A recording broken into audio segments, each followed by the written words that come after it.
first guest. He is fondly called as Jong Diva dahil diva nga naman talaga siya. Ladies and gentlemen, allow me to introduce to you Giovanni Sabate Lubaton. Good evening, John. Welcome to the Filipinos World. Hello, good evening TFW. Good evening po sa lahat. Good evening sa iyo, ate. And welcome to the Filipinos World.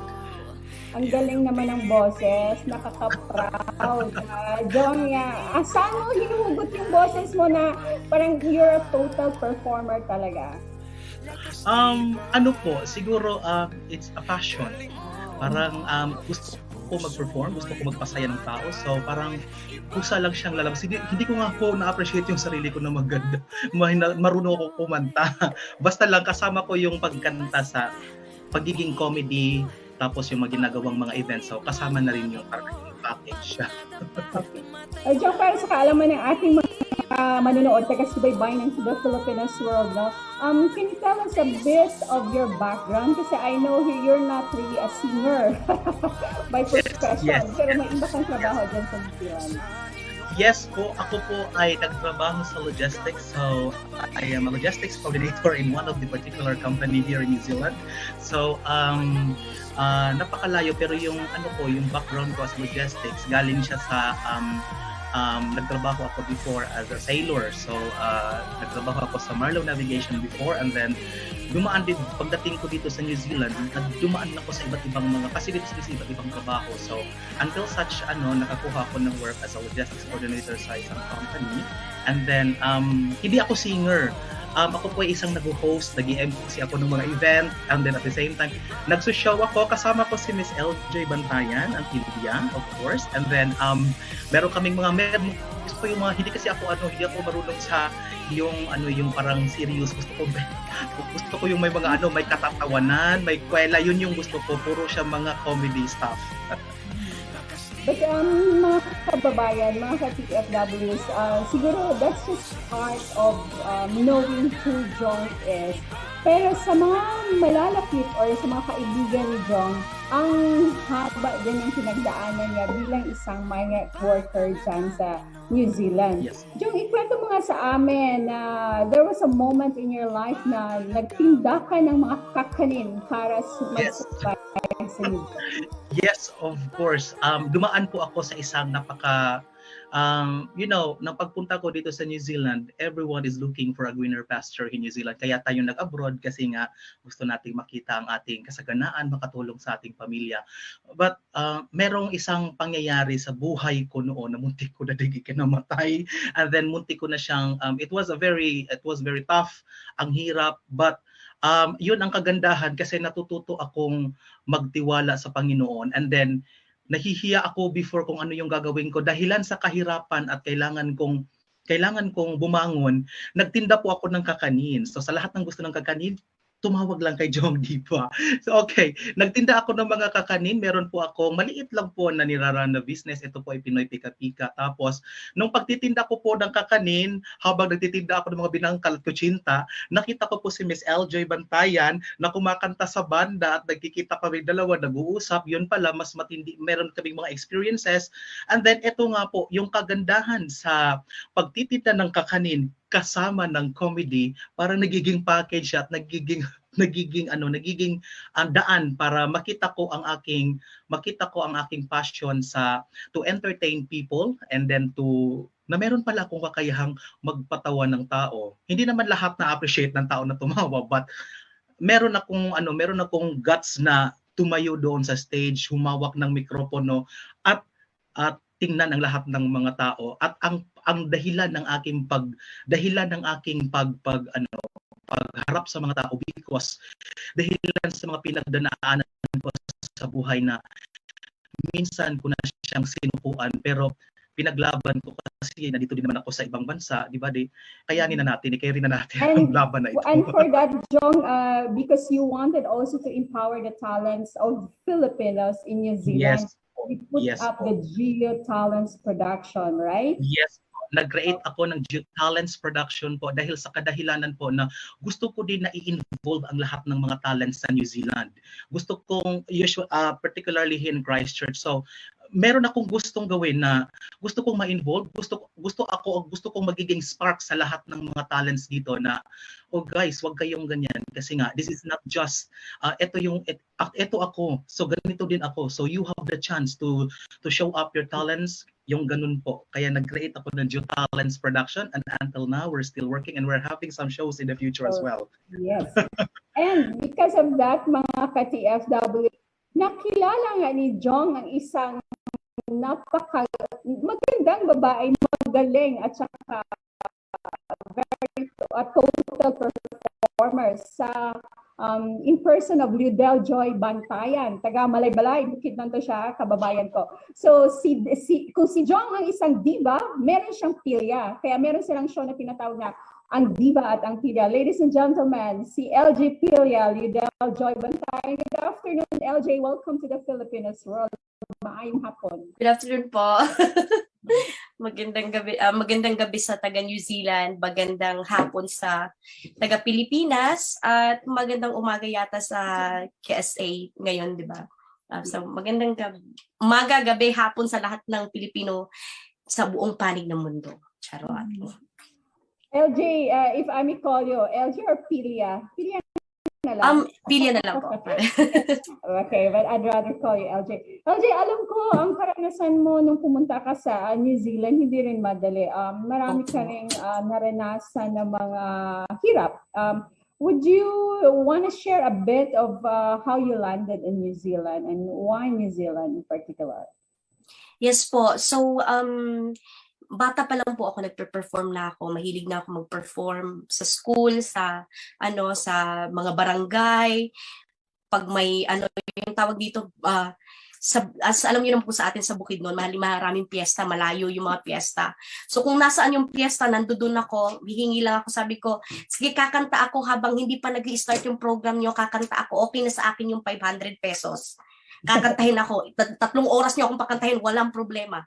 Hanggang sa kinarir ko na talaga yung pagkakanta, napunta ako ng banda, hanggang sa na-meet ko yung mister ko. Siya yung talagang way ko na nakapunta ako sa New Zealand. Shout out sa mister ko na nanonood.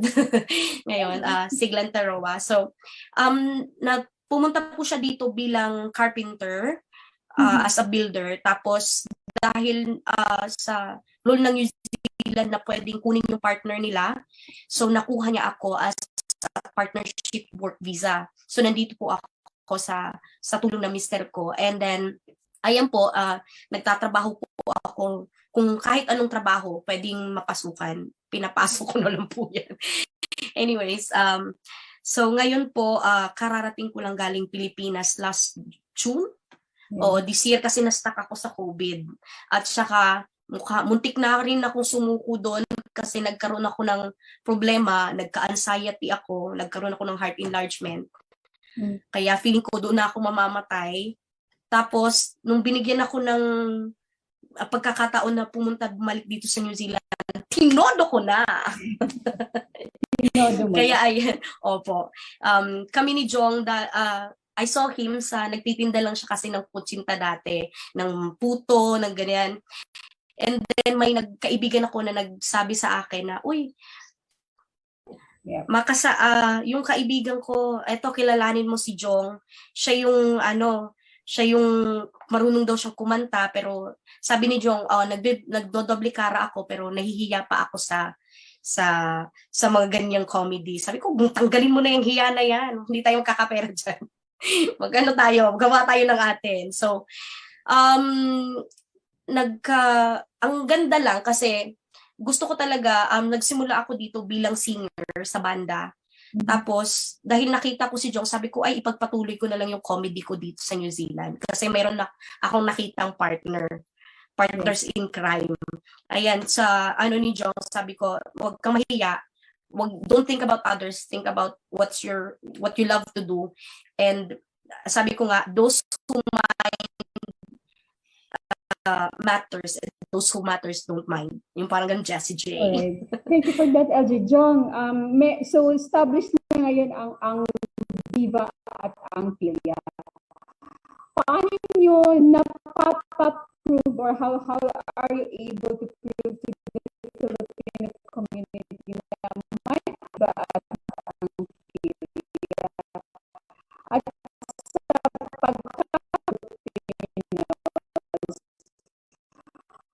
Ano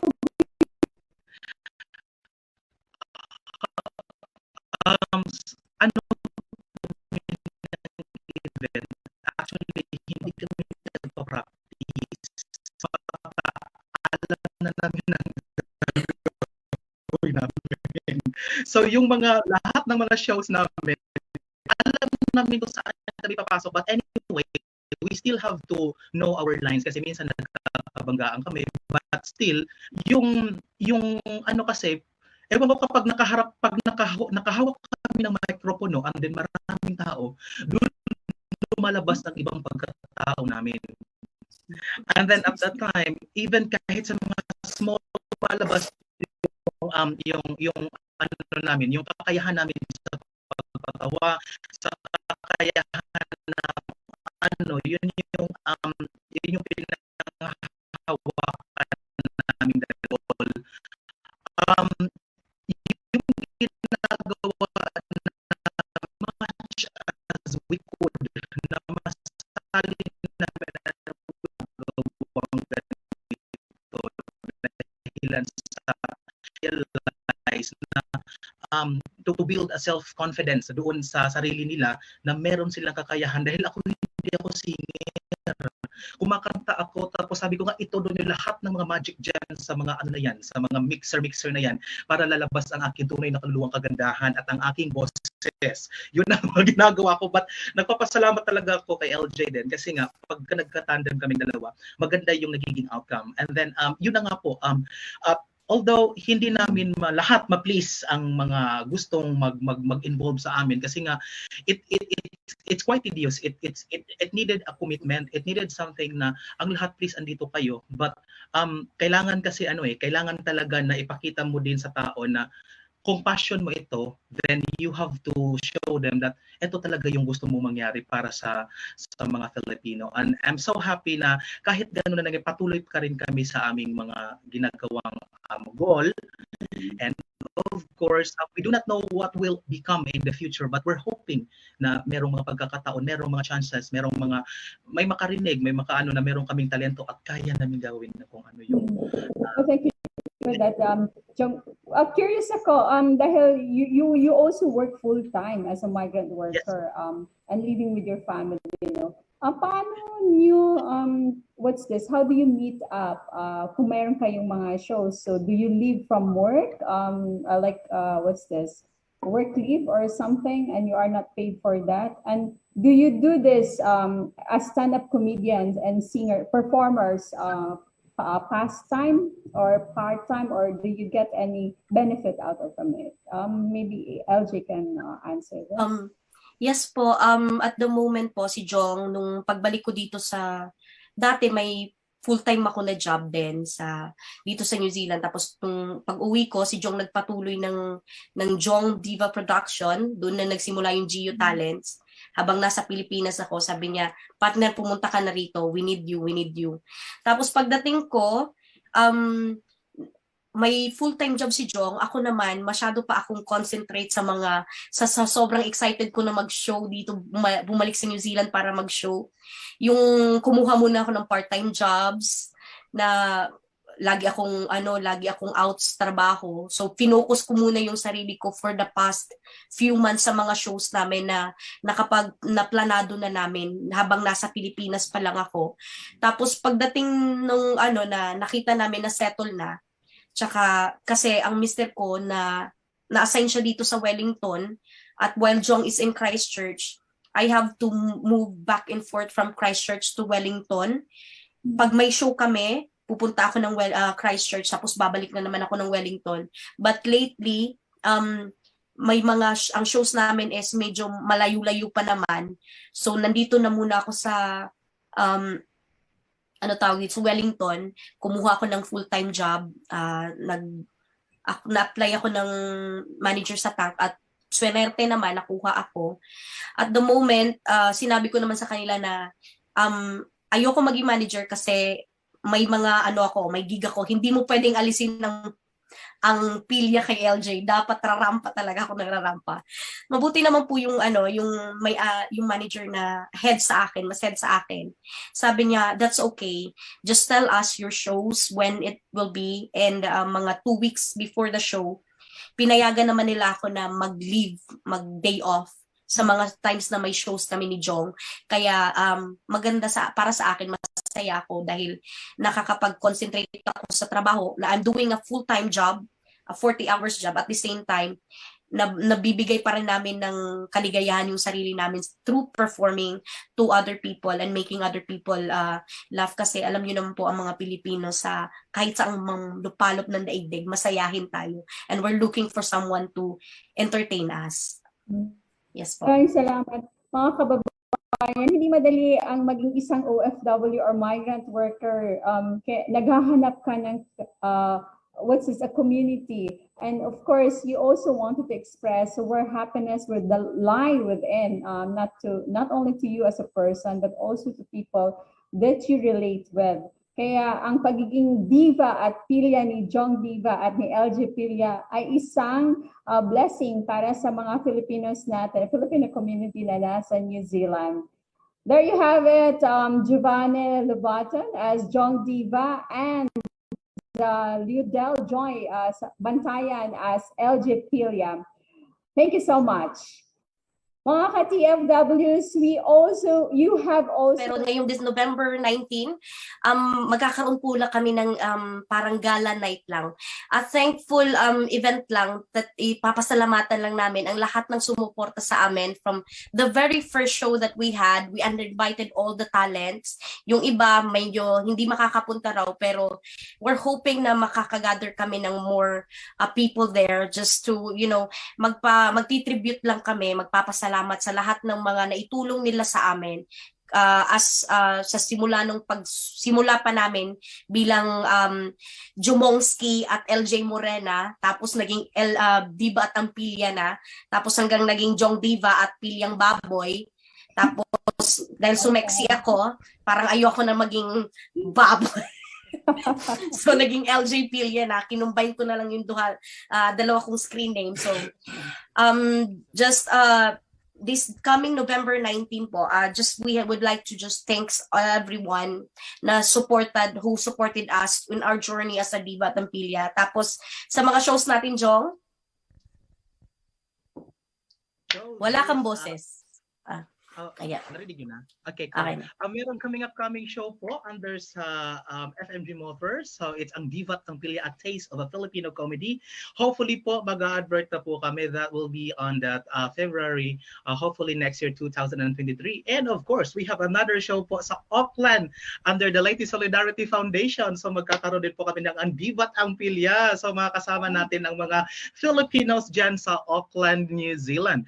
And of course, dahil uuwi ako ng Pilipinas, at magsushow din ako sa shout out sa mga taga-barangay Danlugan, magsushow ako dyan.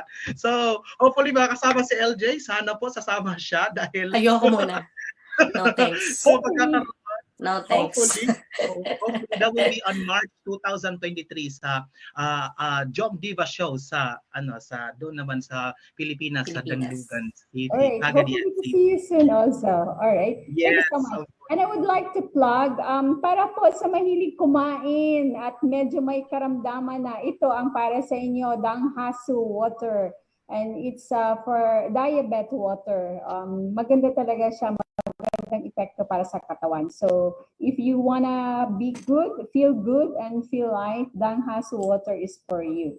All right. I would like to thank, of course, the Manila Times, the Love Module, Ako Bakwit, RBS Media Group, and of course, Mr. Blue Initiatives and Productions for always sharing the Filipinos World live streaming. Thank you also to our technical director. Nag-live na siya ngayon. Nakita niyo ang mukha niya. Gwapo din. Mr. Sherwin Zuniaga, who had done a great job in making this live streaming possible. So kita niyo naman kanina may dynamics ang show natin sa the Filipinos World. All because with our technical director, Mr. Sherwin Zuniaga. The Filipinos World would like to thank all the OFW partner groups. Hindi ko muna babasahin today because we ran out of time na, overtime na, pero good that we are with the Facebook. And of course, we wish to thank our guest for tonight, today, or morning or evening. Ang Diva at ang Pilya, the Mr. Blue Initiatives Productions, and CSE Entertainment for gracing here in the Filipinos world. For suggestions, comments, and feedback, please get in touch with us via the filipinosworld@gmail.com. And you may follow us in Facebook, Instagram, and YouTube channel. And if you want to become one of our sponsors, you may please send your intent via email to filipinosworld@gmail.com. For this, I say, we bring the Filipinos closer to the world. We bring the world closer to the Filipinos, and the Filipinos closer to each other. Isa lang ang masasabi ko, iba talaga ang Pinoy. Napakagaling ng Pinoy. Kaya sa lahat ng mandarayuhang manggagawang mang-aawit sa ang sulok man sa mundo, mabuhay po kayo. Saludo, at kami ay naging proud dahil kayo ay magagaling, kayo ay mga bayaning Pilipino. This is Yerka TFW Agnes, wishing everyone a blessed weekend. Thank you for joining us here or with me here live in the Filipinos world. Stay safe, everyone. Have a blessed weekend. Goodbye. Thank you so much. Thank you. Salamat. Salamat. Bate. Thank you so much. Mapa, nasa TV na ako, ma! Maraming salamat.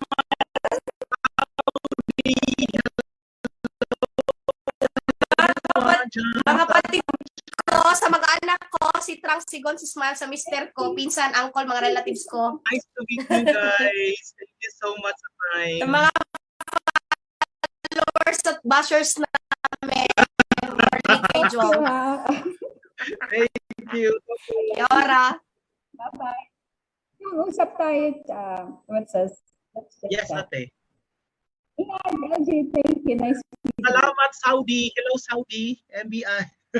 MBIP. MBIP.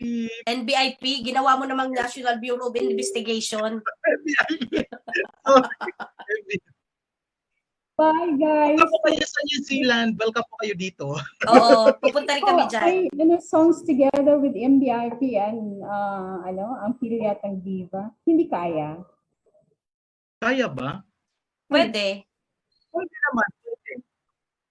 May delay. Madili lang siya. I think kaya by pacing na lang, di ba? Next time. Para Pre-recorded po, yung mga pre-record yan. oh. Yes. Magandang gabi po, Miss Sara Duterte. Yes. Yes. May problema ka.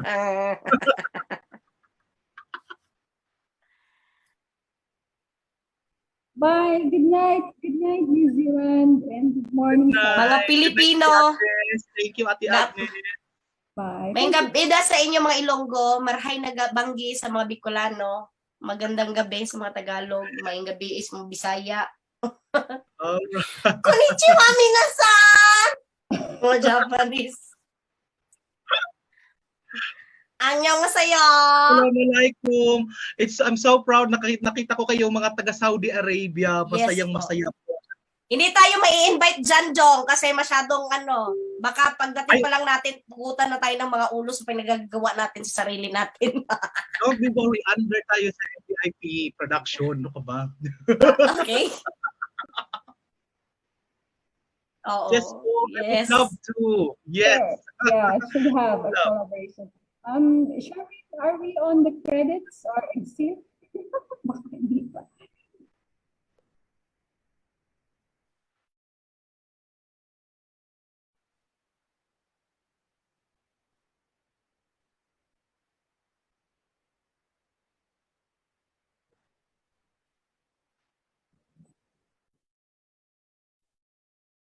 Hello.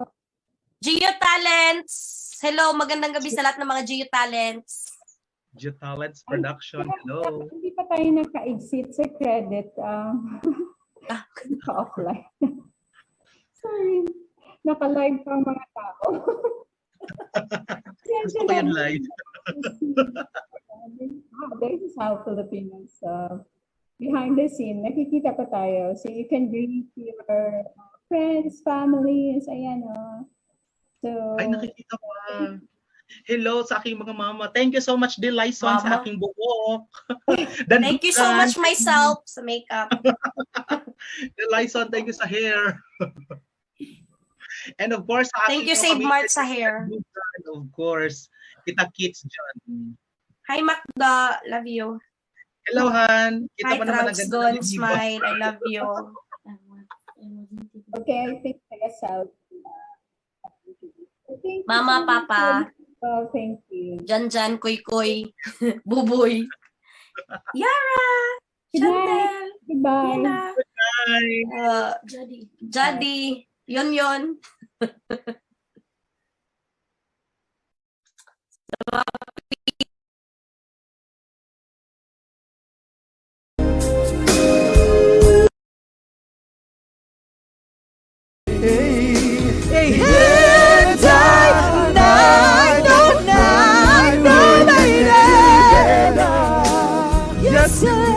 Once we there, yeah. Sorry, I never told you all I wanted to say.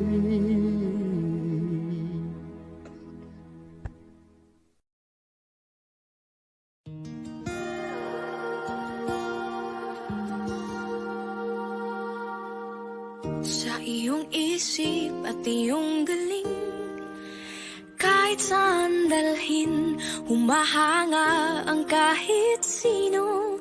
Iba tayo, iba ang Pilipino. Kasi yan tayo, yan ang Pilipino.